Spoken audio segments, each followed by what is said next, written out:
What's going on, young world out there? It's your boy Soge Kami, and I'm here talking about this One Piece chapter 1109.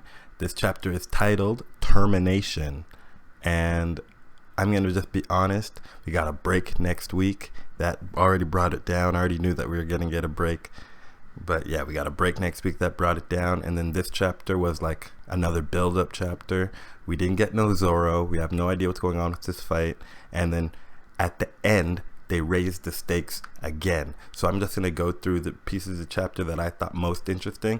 Not a lot really happened. There was a lot of parts where we were just going around meeting different people.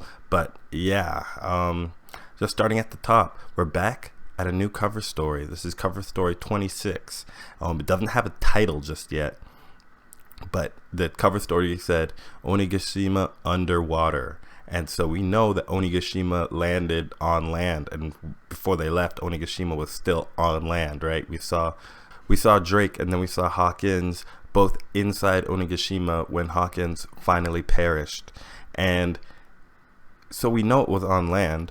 So what's it doing underwater? How did it get there? Did Momonosuke put it underwater? It landed by the city of Old Wano, the Golden City. So we're going to get some type of story back there. This is delegitimizing the idea that we go back to Wano, but it also could be setting up the plot that we go back to Wano, because imagine we go back to Wano at this point and we already know some stuff about Onigashima now. The story's kind of set up. We know that Onigashima is down there underwater, and for some reason it's going to have some type of importance.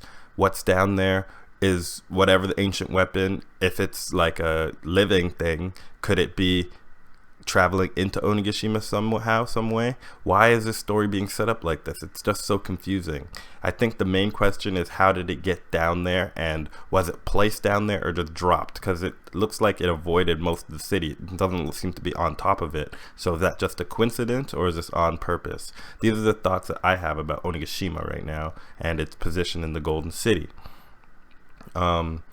Next, we see Vegapunk has started his transmission, and I was really hoping that he would just say it, but it seems that he is starting his transmission with like a 10-minute setup period. He wants people to set up their video transponder signals, and that makes me curious as to if he's going to show something, because if he's just going to talk, maybe he wants to show himself just to prove that it is him who's in fact talking, and people would just believe that.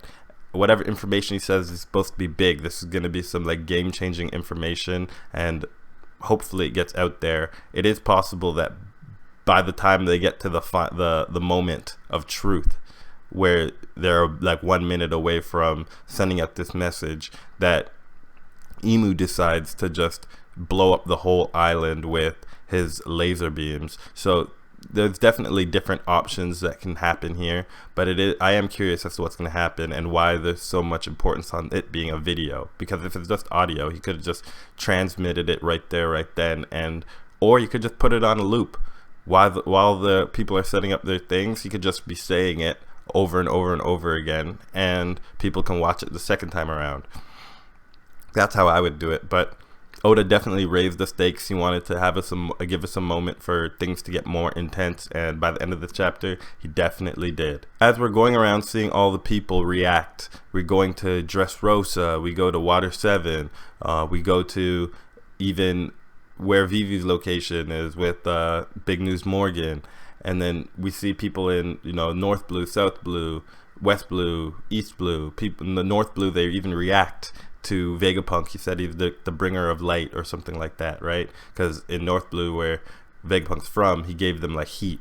Well, the world can potentially turn on the government. This could be the pivotal moment where people say, whatever the government's doing, they were the cause of that earthquake, that tsunami. That was all them. So I don't want to trust them anymore, right? This could be the thing that has people lose faith in the world government. So this is a really big deal that they spent this chapter setting up. Like, obviously I'm not happy about the break. Obviously I want as much One Piece as possible. But in the grand scheme of things, this chapter really did a good job at setting up the world's thought process and what they're going to think by the end of this chapter. Even Vivi, right? They're talking about how Vivi and Morgans are talking about how the message, the time of day is different than what it is now, so this must be pre-recorded. And Morgans mentions that the island must be blown away at this point. But if the island was blown away, how are they transmitting this message? So I would think that Vivi is going to be able to connect the two pieces of information, and then by the end of it, she's going to say, "Take me to Egghead Island," or "I want to go see Luffy now." So Vivi and Luffy, I feel like that's what that connection is. Hopefully in Elbaf, there's always the fan theory that in Elbaf, with the giants, Vivi was part of that story originally. So it would be amazing to see Vivi amongst them again, or if by the time like the giants get to talking to Luffy and the rest of the crew, they can ask, "Where's Vivi?" And then they can mention it right there. Vivi's gone, and then Vivi shows back up again. It's like the whole gang is back again, because I want to see Vivi. I like having the more females in the crew, more women in the crew. I'm all about that. So yeah, I think this is a big hit that we're gonna get our favorite girl, our favorite little lady, Vivi, back in the crew. If not by the end of this arc, the beginning of the next one. We spend a little portion of this chapter seeing Dragon, and after all the theories of Dragon being on the move, Dragon is in fact not on the move. He is at Kamabaka Kingdom. He is staying true, looking east. That's just what he do. He just looks east on all of his panels, and it is what it is. I want to be like, come on, do something, but he's not doing anything just yet. Now is not his time.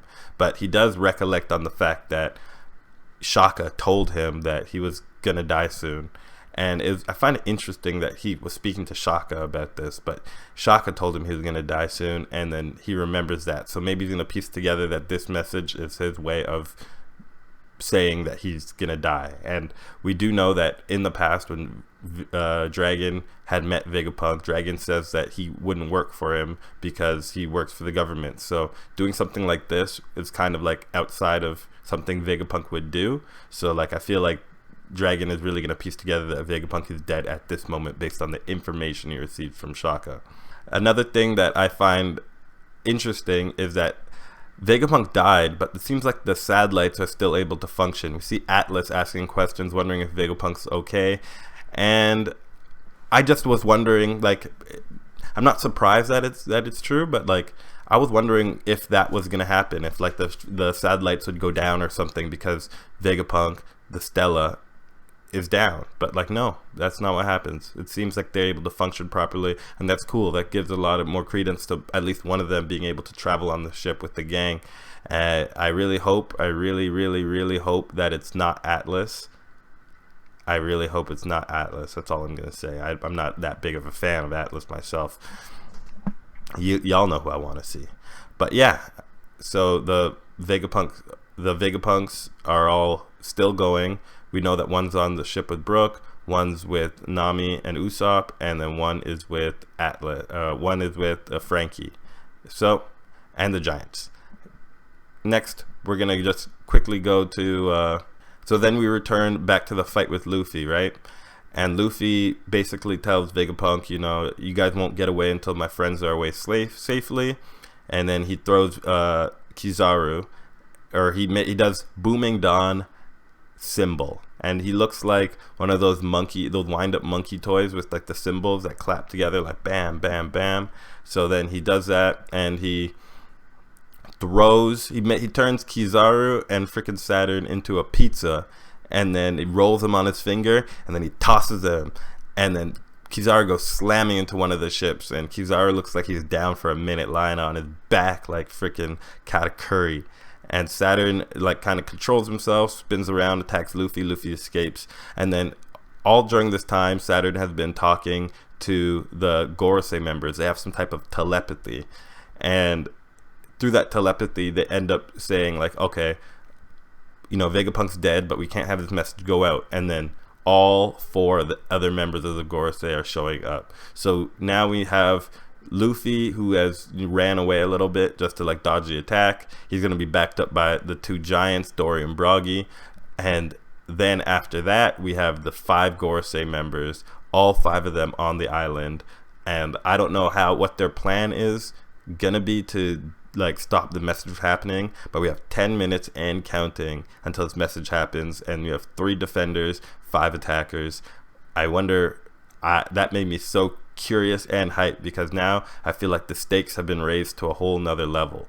If the Giants are here and they're being put up against Gorosei members, that's really amplifying the fact that, you know, these are going to be top tier threats. And I wonder if they're going to be able to tell Luffy some type of information about him being Nika, him being the sun god, whatever it is. Like, all of this is really setting up for something really hype. And we have a break next week, unfortunately, but who knows? Like, I can't even think about what it is that we'll be getting from this chapter by the end of it, or like from the next chapter. Hopefully it doesn't cut away to Zoro at this point, because now I'm more invested in this situation, and hopefully Zoro is with the rest of the crew by the time that they get to the boat and get the message. You know, Jinbei is showing up to the island, to Zoro's location, and I wonder what that's going to be, because it seemed like before I was thinking like Zoro could win this fight easily, but now it seems like Zoro's gonna I don't know if I would say need help, but get help from Jinbei in some way or form. Maybe Jinbei will be able to tell Zoro to focus up and get this fight through, so that we can make it back to our friends now. Like, now's the time to be over with this. Or maybe there is some other secret plan, but hopefully we can get a little bit of that in the next chapter. But mostly it focuses on just the 5 Gorosei, their forms. That's the thing I'm most excited to see. I do appreciate Oda fast tracking us seeing all the Gorosei forms. We do know one of them's like a bird looking thing. I can't really guess. I would guess one of them would be like some type of like maybe an ox or a cow, and then maybe like some type of we already have like a bug, a bird, so maybe like some type of lion, like a giant lion would be cool, and then a snake, maybe a giant snake, that could be cool. So those are going to be my guesses, just coming off the top of my head, but I'm sure it'll be something more mythical or something more interesting than that. Oda probably has crazy designs that we are not prepared for. But either way, I think this was a interesting chapter. Not my favorite. I liked the beginning and the end, and I wasn't really too big of a fan of all the posturing and waiting 10 minutes and the way that happened, because I feel like if this information was really that important, he would have just said it, and then people could replay it when they set up the video transponder snail, or they can set it up during his conversation, which they would be able to hear anyway. I don't appreciate, like, I wish that we got more of a cutaway towards the people in the Marines. Like, in the last chapter, we had so many moments of the vice admirals thinking about, like, you know, what are we supposed to do, blah blah blah, is this like really what the world government is? And so I feel like the vice admiral seeing this message from Vegapunk, that could really change their position and like what they want to do and how they feel about what they're doing on Egghead right now. Anyway, let me know what you think about the chapter. Like and subscribe. Let me know you're alive in the comments section down below, and I hope you guys have a beautiful weekend. It is a break week, but we will be back with One Piece chapter 1110 pretty soon, and then we're gonna get that magic number, once in a lifetime. Technically every chapter is once in a lifetime, but that 1111 chapter, that is probably going to be a Zoro chapter now that I'm thinking about it, because Zoro's birthday is actually November 11th. Oh my gosh, I never thought about it until just now. That's definitely going to be a Zoro chapter. So yeah, look forward to 1111, but one more chapter before that, which is in 2 weeks, which will be chapter 1110. Thank you guys so much for watching my video. This is Sohei Kami, and we out.